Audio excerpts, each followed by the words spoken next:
Stephen Dixon and Ann Diamond were at the helm GB News breakfast when an interview was suddenly halted.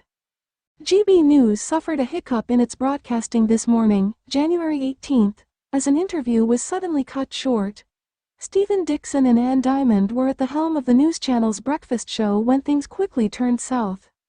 They welcomed on Paul Richards, former Labor Special Advisor, and pension expert Tom McPhail.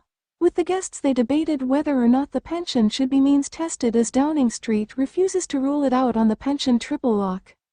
Stephen asked if it was realistic to not rule anything out. He went on to point out that Sir Keir Starmer couldn't rule out looking at changes himself in the future.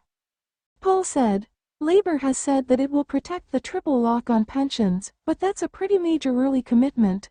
It's also said that there is going to be a review of private pensions, state pensions and things like fuel allowance and other top-ups.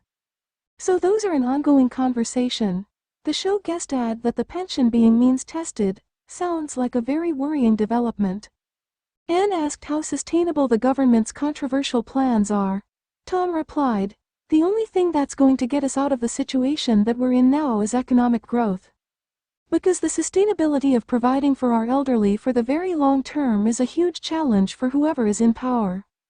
He added that no one thinks the triple lock is sustainable, continuing, "What no one quite knows is how we replace it and what we move to.